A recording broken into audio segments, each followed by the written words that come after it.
عزیزو، افریقہ کے ایک ملک میں ایک شخص بائبل مقدس کا عالم تھا۔ کسی چرچ میں پاسٹر مقرر ہوا۔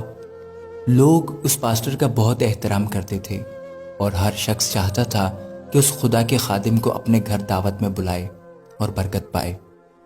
پھر ایک مسیحی فیملی نے کرسمس کے دنوں میں ان کو دعوت پر اپنے گھر بلایا۔ پاسٹر صاحب نے دعوت قبول کی اور مقررہ وقت پر فیملی کے گھر پہنچے اور وہاں ان کا بہت شاندار استقبال کیا گیا۔ کھانے کے بعد پاسٹر صاحب نے میزبان کے حق میں دعا کی اور واپس چلے گئے۔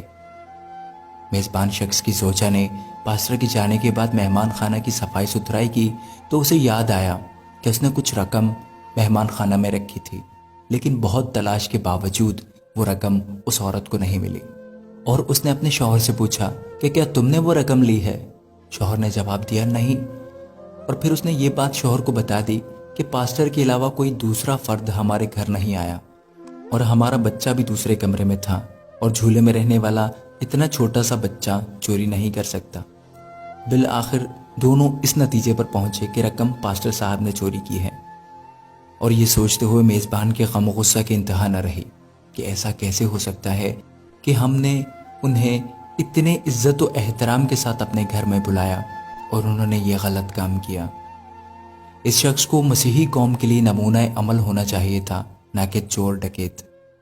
غم و غصہ کے باوجود اس شخص نے حیا کے مارے اس بات کو چھپا لیا، لیکن دل ہی دل میں نفرت رکھتے ہوئے پاسٹر سے دور دور رہنے لگا تاکہ سلام دعا نہ کرنی پڑے۔ اسی طرح سال گزر گیا اور پھر کرسمس نزدیک آ گیا، اور لوگ پھر اسی خاص محبت اور جوش و خروش کے ساتھ خدا کے خادموں کو اپنے گھروں میں دعوت کے لیے بلانے لگے۔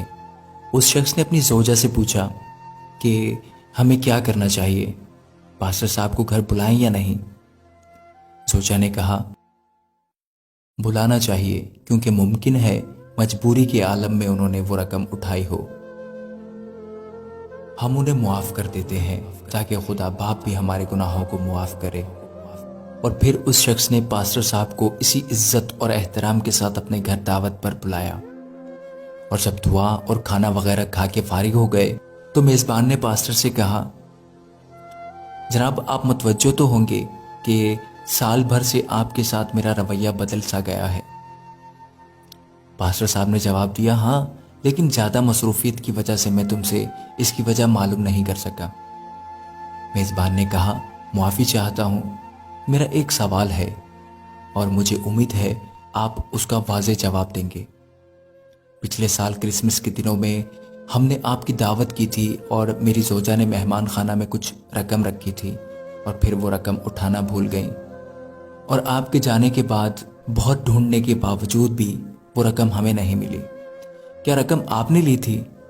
پاسٹر نے کہا ہاں میں نے لی تھی۔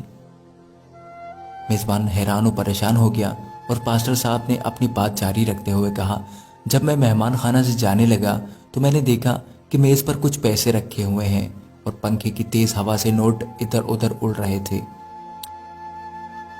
لہٰذا میں نے وہ نوٹ جمع کیے اور میں وہ رقم فرش کے نیچے یا کہیں اور نہیں رکھ سکا کہ ایسا نہ ہو کہ وہ رقم تم ڈھونڈ نہ سکو اور پریشان ہو جاؤ۔ اس کے بعد پاسٹر نے زور سے اپنا سر ہلایا اور اونچی آواز میں رونا شروع کر دیا، اور پھر میزبان کو مخاطب کر کے کہا میں اس لیے نہیں رو رہا کہ تم نے مجھ پر چوری کا الزام لگایا ہے، اگرچہ یہ بہت دردناک ہے، لیکن میں اس لیے رو رہا ہوں کہ ایک سال گزر گیا اور تم میں سے کسی نے بائبل مقدس کا ایک صفحہ بھی نہیں پڑھا، اور اگر تم بائبل مقدس کو ایک بار کھول کر دیکھ لیتے تو تمہیں رقم بائبل مقدس میں ہی رکھی مل جاتی۔